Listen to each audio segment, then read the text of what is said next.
With training camp officially underway, that means the New England Patriots season is right around the corner. If you guys are excited to see your Patriots in action in Foxborough this fall, go on ahead and like this video. Let's shoot for 200 likes this video to really show the Patriots that we are excited for the upcoming season. So go on ahead and hit that button for me.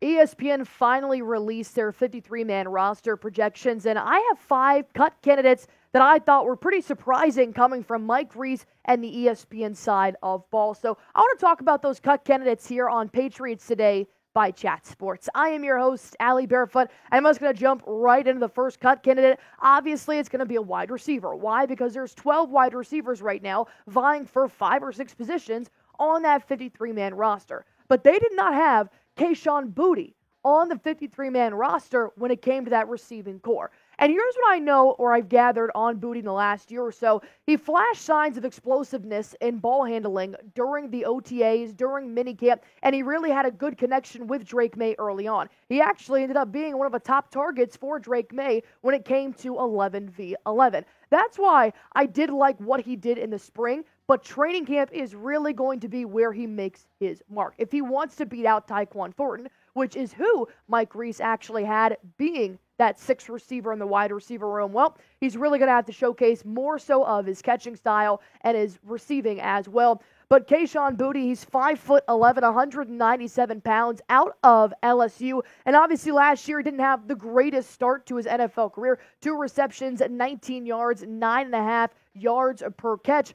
But he did actually have gambling charges dropped last week. There was some impending charges surfacing about whether or not he put money down on games versus LSU when he was playing at LSU after he got drafted. So that actually got dropped, but that could possibly turn into more of an investigation here for the NFL. And my main question here is, does Kayshon Boutte have less than Tyquan Thornton? Tyquan, who in my opinion, did not showcase a lot of his skills during OTAs and minicamp. So this is where training camp really comes into play here, especially for 12 wide receivers vying for at least one open spot. So Boutte is going to have to give it all if he does not want to make the cut candidates at the end of the training camp.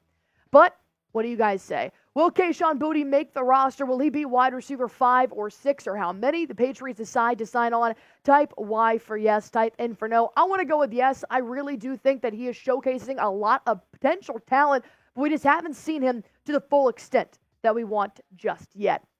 Kevin Harris actually did not make the 53-man roster projection per ESPN, and I thought this was a little surprising. I thought Kevin Harris was more of a lock than JaMycal Hasty.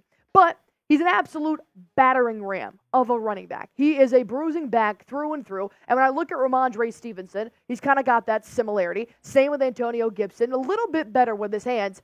But when you have somebody like Kevin Harris, it kind of falls in that same battering ram type of mentality. He did step up in December when Stevenson got hurt. They could have gone with Hasty, but instead they went with Harris, and he actually ended up doing a pretty good job throughout 4 games when the Patriots needed him most. 16 carries, 65 yards, average about 4.1 yards per carry, which is not bad for a guy that just came off the 3rd string in that running back depth chart. And of course, he did tack on 1 touchdown. By the time in December, the Patriots already understood their fate when it came to the playoffs, so we knew that Kevin Harris was just kind of out here to get some reps. But the number one thing that I think they put Hasty above Harris is because of what he did in the spring. Once again, all of these cut candidates have an opportunity to make that 53-man roster depending on what they do in training camp, because Hasty actually really showed off his pass-catching skills phenomenally as a running back in OTAs and minicamps. That's where he stood out against somebody like Kevin Harris. Like I said, when you've got a battering ram of a running back, you can kind of put that in the mold of Ramondre Stevenson. So if you want to really make sure your running back room is versatile, then maybe you should go with Hasty because of the hands that he has now showcased. Kind of the same thing, jet sweep there when it comes to Antonio Gibson as well. So obviously that was a little bit interesting to me, but here's the one that I have been vying for this entire offseason is for Joey Sly to make the 53-man roster over Chad Ryland when it comes to the kicking unit for the New England Patriots. He signed with the Patriots in May. He was playing for the Commanders the last 3 seasons. He's played in 4 teams 4 different franchises in 5 years. Since he started in 2019 with the Carolina Panthers, he played about a year there, played with the Washington Commanders for 3 years. But the reason why he maybe has not found his home yet with a significant team is because inconsistency seems to follow Joey Slye wherever he goes sooner rather than later. However, last year for the Commanders, he actually didn't do that bad. It was a very consistent year for somebody like Joey Slye. 50% from 50-plus yard field goals, 7 for 9, 40 through 49-yard field goals. This is my favorite. Perfect 30 for 39-yard field goals, 7 for 7. He went 10 for 10 back in 2019, so it was beautiful to see him still having perfect kicks from that area. From 20 yards to 29 yards, went 2 for 3, and then overall 19 for 24 with what he did with the Commanders last year. Like I said, Joey Slye, he's a veteran. He's been in this league for several years. Chad Ryland, who was picked up as a draft pick, really struggled in his rookie season. Now, whether they decide to go with Ryland or Joey Slye, which I will give Ryland the upper hand here because he's had a year and a half to practice in New England kicking, which is going to be very different for Joey Slye. There's a lot of wind up there. Gillette Stadium has a much different weather patterns than they do down in Maryland where the Washington Commanders do play. So Slye's going to have to get used to that when it comes to those November, December games, whereas Ryland's already played an entire season, and weather is obviously a huge factor when it comes to kickers.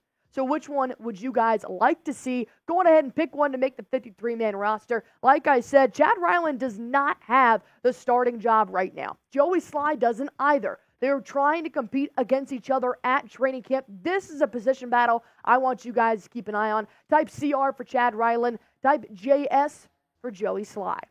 Are you guys looking to get some great deals on great tickets for the upcoming Boston Red Sox baseball games? Then I highly suggest going to Game Time. This is where I go for everything. I got myself some nice Zach Bryant tickets. Going to go see him at Jerry World, AT&T Stadium here in Texas very, very soon. But that's not the only reason why I decide to use Game Time, because they do have the lowest prices guaranteed. The number one reason why I love Game Time is they show you about a 3D visual of where you'll be sitting, what you'll be looking at, how far you're going to be from the entertainment, from the play that's happening, and I think that's really huge when I'm picking seats. Because when I get an overview of those non-detailed seats, I have no idea actually how close it is to the stage, to the field. But this is what it actually looks like when you're trying to go get tickets next week for Yankees at Red Sox, one of the best rivalries, in my opinion, in the MLB. Fenway being one of the better baseball parks in the nation. If you guys want to go check out your Red Sox while it's still not blistering hot outside, while it's still not freezing cold, I highly suggest going to Game Time, downloading the app, creating an account, and then using our promo code CHATSPORTS to get $20 off your first purchase of tickets. Terms do apply. Once again, download Game Time today. Last-minute tickets, lowest price guaranteed. And if you guys do want to get $20 off, I don't know why you would never want to get $20 off. Terms do apply. Create an account and redeem code CHATSPORTS, ChatSports, for $20 off your first purchase. Go on ahead and snag those tickets today.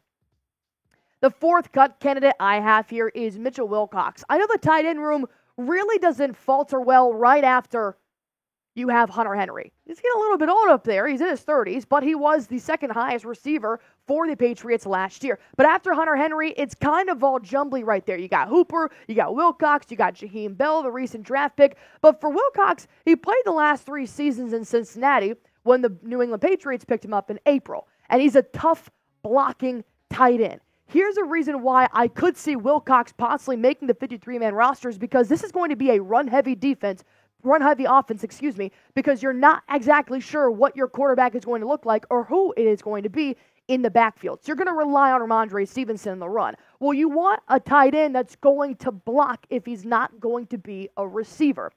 But if they don't make the 53-man roster, well, he could be a pretty good practice squad addition. Why? Because he's a pretty solid tight end. Obviously wasn't a top target in Cincinnati last year, but 9 receptions on 12 targets isn't bad. 56 yards per catch, 6.2. I mean, that puts you 4 yards away from a first down. Let Ramondre Stevenson do the rest.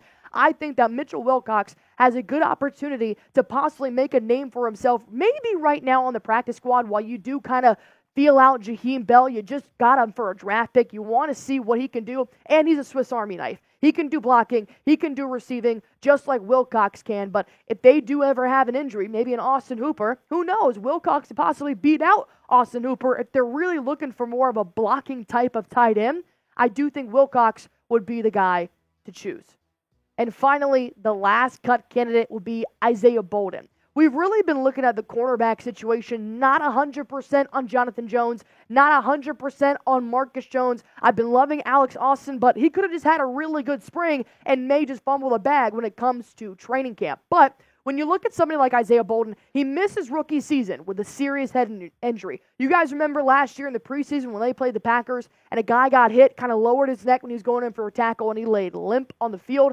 Unfortunately, that was Bolden. But since then, he's actually been cleared to play. He is all good, but that caused him to miss his rookie season. He lined up at multiple spots during OTAs, and he could be used on special teams as well. So they may get their bang for their buck if they do end up keeping Isaiah Bolden, possibly listed as a cornerback on the roster, but using him in different areas. And throwing it way back to last month, in the month of June, Taylor saying Gerard Mayo calls Isaiah Bolden one of the fastest guys on the team and says he should be a special teams demon who the team expects to take a step forward on year 2. So technically this is his year 2, but it sucks he didn't really get to play his rookie year. Now there's been rumors he could possibly be vying with Jalen Polk and Javon Baker for possibly a punt returner or a kick returner, considering he's got that type of speed. So if they don't end up signing him to that cornerback position, maybe there's room in the special teams where he could still find himself on this 53-man roster. If not, he sounds like a great practice squad addition, but training camp is going to unveil it all.